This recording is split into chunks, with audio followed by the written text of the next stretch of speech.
Hi, I'm Annika. I'm a lactation consultant. I'm a neonatal nurse and I'm a mum of two.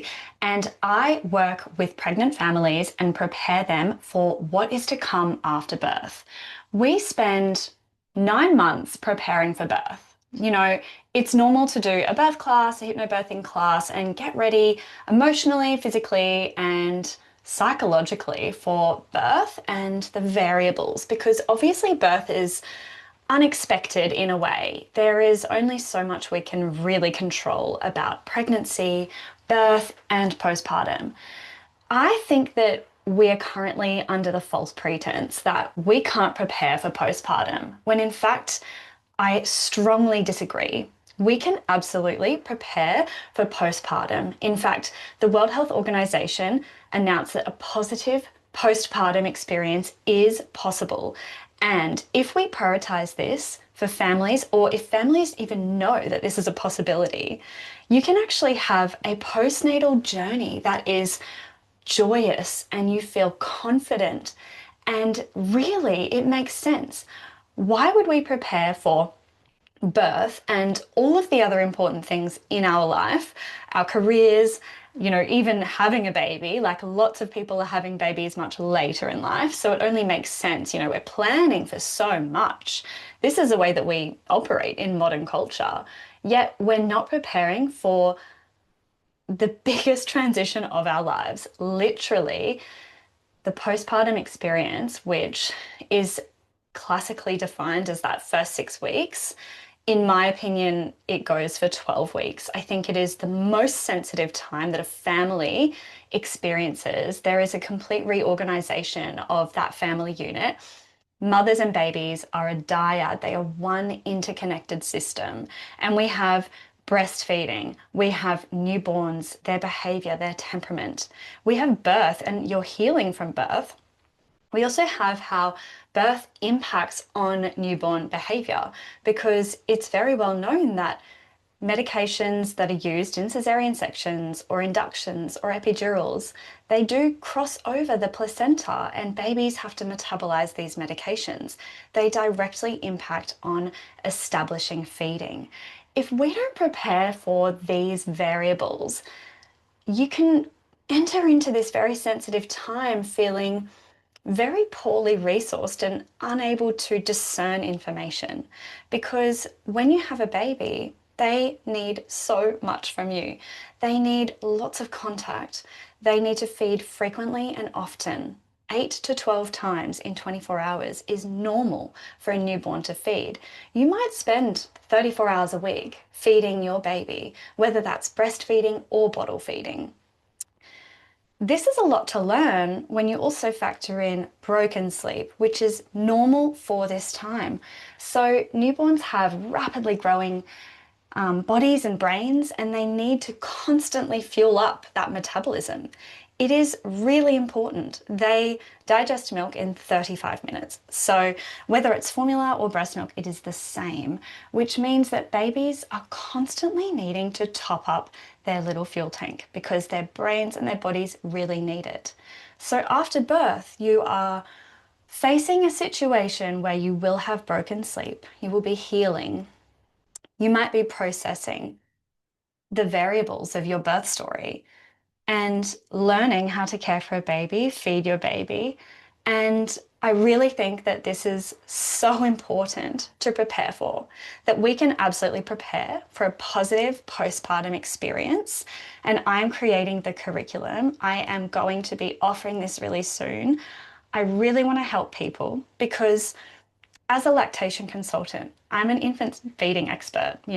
Lots of people find out about lactation consultants quite far down the line. Maybe they get referred at 6 weeks when a baby could be growing poorly after weeks of struggling. This is a really common scenario. And when I started working privately, this was the norm for me. I was seeing lots of families after birth, well into the weeks of struggling. And one thing really stood out. Firstly, it was they all said, "Why did no one tell me it would be like this?" And they're right. So I'm going to do something about it because I can't change the fact that in our modern society, in our capitalist society, we really set mothers and babies up not to succeed. You know, women are returning to work. There are intense pressures on families. We want to do the best job. We have all of this amazing knowledge to nurture our babies with responsive care. Yet we're also dealing with broken sleep for weeks on end, establishing feeding and learning all of this and reorganizing our identity as humans. It is the biggest transition. I have lived it personally as a mum of two. Prior to when I became a mum, I also felt the shock of this. I really thought I would be perfect after birth. And it wasn't until I went on to do further study to become an IBCLC lactation consultant. I did my NDC accreditation. I started working with families. I work in hospitals, in postnatal units, and I work in the community. And I am determined to do what I can to actually help people with this transition. The families that I have been so privileged to care for before they've birthed their precious baby and navigate that transition into postpartum, it is a huge contrast for me personally as a practitioner to see them thriving and adjusting to challenges, able to discern information, tuning into their values as parents to make decisions about what is important to them. Because it is really variable, just like birth, just like anything in life. We can't control everything. So, what we can do is we can learn about what's normal. What are those red flags that would escalate your next steps? You know, where are you going to go next if you're having a problem with something? If you're facing anxiety or feeding challenges, or your baby is really unsettled and you have no idea what to do, and if something's wrong, or if maybe this is a peak time in their neurodevelopment, like the 6-week crying peak. This is a common time for my patients to be targeted by marketing online and social media for colic and sleep training, and they all get bombarded by it, and they contact me and they just say, like, is something wrong? And I'm just seeing a lot of this content, and we revisit, you know, what's happening, how their baby's growth is going, and the journey. But it's shocking that this is the world that we live in. And I really want to do what I can, because I've been so absent from social media and really trying to figure out how to solve this problem. And I can't change the way that our societal structures are. I can't change the systems and the education that is given to midwives, nurses, and doctors and grandparents. I mean, don't even get me started on that next issue, which is that the support we have is firstly our partners, which is awesome. I love helping partners to be really involved in this care. It's so critical. But the generations before us didn't have access to all of the knowledge we have now.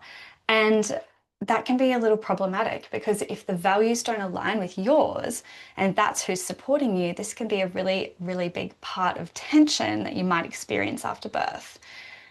You want to just feel like you can step into this time feeling safe, feeling like you have an understanding on what's normal, what you might expect, and what some variables could be, where you're going to go for information if you need help, so that you can discern what's best for you in this crazy world we're living in, where plenty of unqualified people are telling you what to do on social media with a lot of conviction. AHPRA registered health professionals can't share testimonials. They have to be really careful with how they are offering you a solution to a problem. But education is so empowering, and there is so much you can do to have a positive postnatal experience. And the research demonstrates this, and we know it's a huge gap in our current model of birth preparation through to postpartum. There is nothing that is like meeting this next step. What happens in the moments that you meet your baby?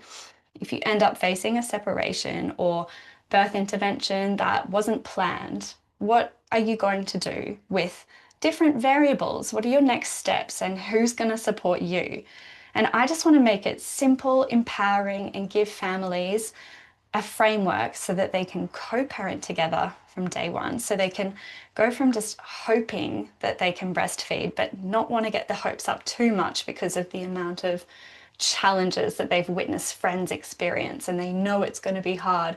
I mean, so many people say this, and my job is to empower families with knowledge that's going to serve them to step into this time knowing what they can do and when to escalate that if they need to. So, follow along and thank you for listening. And I really just invite you to join in on what I'm building. If it interests you, please reach out to me. And if you want to be involved or if you want to learn, or I don't know, just it's all coming together. I'm really excited about it. And I'm going to put a wait list together really soon so that I can offer this as soon as possible, because I've been doing this for a little while with families, one-on-one, just nurturing that transition. And I really believe that this is a wonderful opportunity for families to step into their confidence, their safety, and just have a little idea on what they can prepare for, just like they prepare for birth. We need to put as much effort, if not more, into what comes next, because birth is one day and then your motherhood journey begins, and it goes on forever. And this is the very beginning of it. Thank you.